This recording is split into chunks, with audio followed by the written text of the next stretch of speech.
এই সেই পুরুষ যার মধ্যে লুকিয়ে আছে রহস্যময়ী এক নারী। আমার দেখা এক লক্ষ নাই জোরে কি করতে হয়ে যায় এক লক্ষ নাই ভাই মানে ভাই এর হাসি দেখলে বোঝা যাইতেছে এর খাবার বাসি, আর সেই বাসি খাবারকে তুলে নিয়ে সেই হালারভূত বিচারকরা তারে বিরিয়ানির সম্মান দিতেছে। ঠিক কতদিন পর পর আয়নায় তাকিয়ে বলেন, অ্যাডলফ তুমি বড্ড সুদর্শন? প্রতিদিন বলি।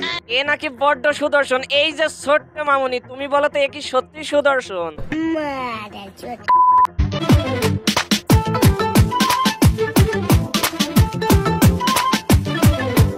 এই হেডার বাল খাম্বা এ যদি সুদর্শন পুরুষ হয় তাহলে হিরো আলম কি দোষ করছে? সেও তো তার চেয়ে কোন অংশে কম নয়। দুষ্ট কোকিল ডাকে রে দেখেন গেট আপ কাহাকে বলে, শুধুমাত্র চশমাটার গেট আপ দেখেন। ও আমিও তো চশমা পরেছি না, মানে আমি চশমাটা খুলে ফেলছি। চশমা কি বলবেন? চশমাটা তো তার কি বলবো, মানে কিং তো কিং এর চশমা কি যে গেটআপে থাকে তার আপনারা শুনেছেন যে এই চশমাটা আসলে তাকে আমেরিকা থেকে তাকে কি বলে গিফট করা হয়েছে এই মুভির জন্য বিশেষ করে। সো সেই ক্ষেত্রে চশমাটা এই মুভির জন্য পারফেক্ট। দেখছেন আমেরিকা থেকে গিফট করছে, অথচ একে সুদর্শন পুরুষ না বানিয়ে বানালো কাকে? এই বেডা আক্তার বেডিকে।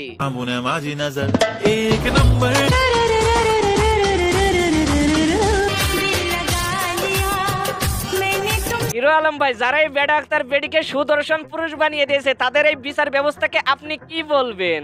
সি সি সি ননি সি সি সি সি ননি তোরা সি।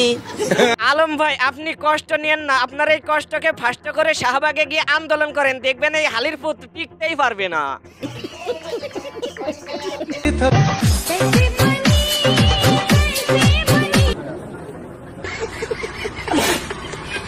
যাকে দেখলে আমরা কনফিউজ হয়ে যাই সে পুরুষ নাকি মহিলা, সে নাকি আবার জাতীয় সুদর্শন পুরুষের অ্যাওয়ার্ড পায়।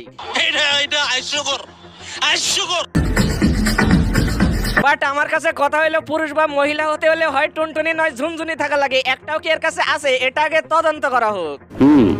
আমি অলরেডি খবর পেয়েছি। ওই দেখো অবস্থা, খালি মুহের মধ্যে মেকআপ করলে হইব, প্যান্টেরও তো একটা বেল্ট লাগাইতে হইব, প্যান্ট তোরা টানাটানি করতেছে, আর উনি হচ্ছে সুদর্শন পুরুষের একটা অ্যাওয়ার্ড পাইছে। বিশ্বাস করেন আমি আজকে জানলাম উনি যে একজন পুরুষ। এই জানাজানি কানাকানির পর আমার কেন জানি মনে হইতাছে যারা বিচার করতেছে তাদেরও একটু খালি একটু জ্ঞানের অভাব আছে। অ্যাডলফ ভাই আপনার অনুভূতি জানতে চাইবো। Thanks to Almighty Allah, thanks to 71 media iconic awards যারা আজকে আয়োজনটি করেছে। ধন্যবাদ এবং কৃতজ্ঞতা এবং সম্মান এখানে যারা যারা গুণী গুণী ব্যক্তিরা দাঁড়িয়ে আছে। কিন্তু এই সম্মাননার পিছনে আমি সঠিক বিচার দেখতেছি না, আর এর জন্য চাই দ্রুত নির্বাচন। আমাকে দেখে যদি কেউ ক্রাশ খায় লাভ নাই, লাভ নাই। লাভ থাকবে কেমন করে? কারণ সে পুরুষ না মহিলা না, যারা তার প্রতি ক্রাশ খাবে তারা শুধু ক্রাশই খাবে, মাগার অন্য কিছু খাইতে পারবে না।